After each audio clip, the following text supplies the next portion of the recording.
난민에 대한 뉴스를 많이 들어보셨을 거예요. 와, 저런 사람들이 있구나. 또는 뭐라고? 난민들이 한국에 있다고? 왜 뉴스는 정치인들은 세상은 난민에 대해서 이야기할까요? 그리고 왜 난민의 문제는 우리의 삶과 연결되어 있을까요? 첫째, 난민은 매우 역사적으로 오래되고 지금도 그 규모가 매우 큰 세계적인 인권 침해 피해자들입니다. 우선 난민이 얼마나 많은지를 한번 생각해 봅시다. 얼마나 많을까요? 놀라지 마세요. 2019년 말 기준으로 유엔 난민기구에서 발표한 통계로 약 7천만 명 정도 됩니다. 매해 그 숫자는 늘어나고 있습니다. 한국의 남북한 인구를 다 합친 것보다 약간 적은 수입니다. 이 많은 수의 난민분들이 각자의 고향을 떠나 자국 어딘가로 또 다른 나라로 피신해 있는 것입니다. 이 숫자는 2차 세계대전 이후로 가장 많은 숫자입니다. 당연하게도 이렇게 큰 규모의 난민이 고향을 떠나 피난하고 있는 만큼 각 국가의 정치인들에게는 매우 중요한 문제가 되겠죠. 한국은 130위 정도 됩니다. 그러니까 한국은 이례적으로 거의 난민이 없는 국가에 속하지만 세계적 차원에서 보면 엄청난 일이 벌어지고 있는 것입니다. 주변에서 집이 불타 뛰쳐나온 분들이 수없이 많은데 한국은 너무 멀리 있었던 거죠. 이렇게 규모가 큰 문제인 만큼 그리고 반대해야 할 명확한 이유가 없는 만큼 현실주의 정치, 그러니까 힘이 지배하는 국제사회에서도 우리 같이 해결하자고 원론적으로 동의하는 커다란 인권 문제는 어쩌면 난민 문제밖에 없습니다. 구체적으로 들어가면 다 셈법은 다르지만요. 둘째, 난민이 발생하는 것은 전쟁과 폭력, 인권 침해 때문이라는 것입니다. 난민이 왜 많죠? 왜 계속해서 발생하죠? 그것은 세상에 전쟁과 같은 극단적 형태의 폭력이 계속해서 발생하고 인권 침해가 계속해서 다양한 곳에서 일어나기 때문입니다. 폭력과 인권 침해가 발생하는 세상은 계속해서 나와 우리 가족을 위해 더 안전한 곳을 찾아야 할 난민들을 계속해서 발생시킵니다.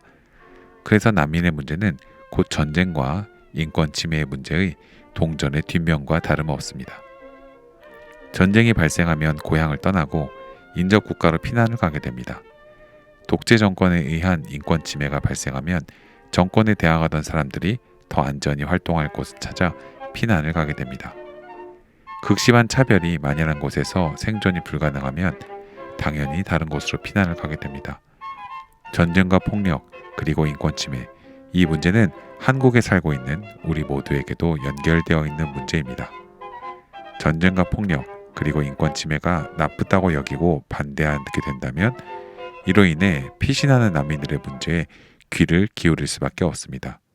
특히 난민 중에서도 언제나 가장 약한 사람들인 여성, 아동, 노약자, 장애인, 성소수자 등 소수자들이 그 중에서도 더 큰 피해를 받기 때문에 더 그렇죠.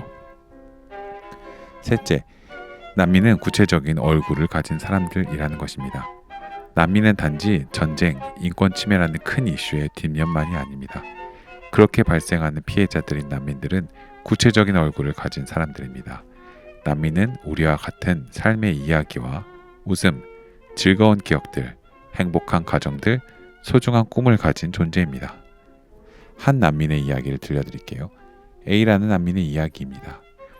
A라는 대학생 또래의 난민 여성은 전쟁이 벌어지고 있는 국가에서 유력한 부모님을 가졌습니다. 그런데 어느 날 부모님이 반군의 도움을 거절하자 부모님은 자신이 나중에 화를 입을 것 같았습니다. 그래서 어서 A를 결혼시켰어요.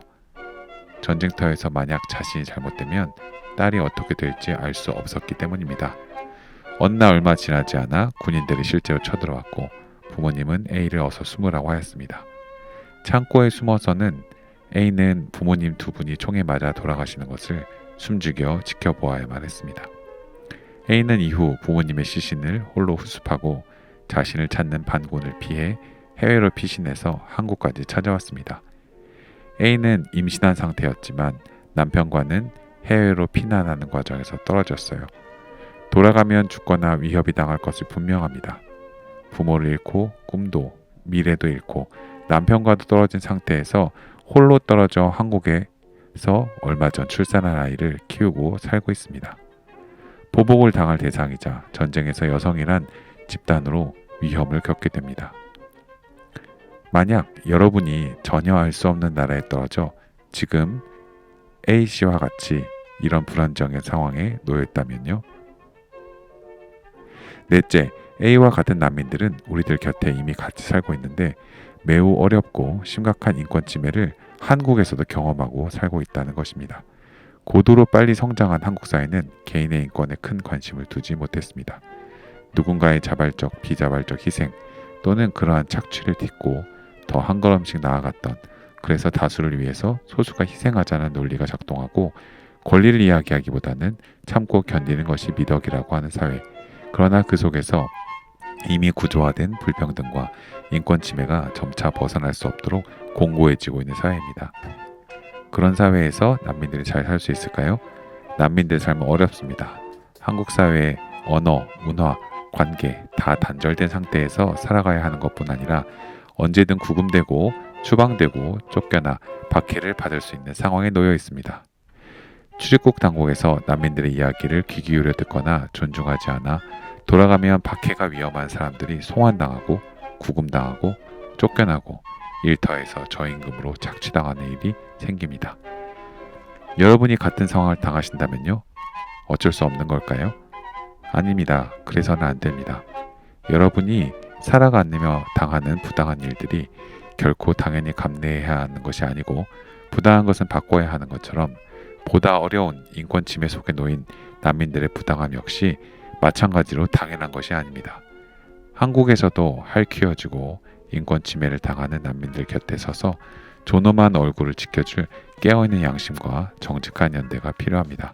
우리와 같은 얼굴과 이야기를 가진 난민들의 이야기에 공감하고 연대하기 위한 기초 체력 쌓기 계속 이어서 설명드리겠습니다.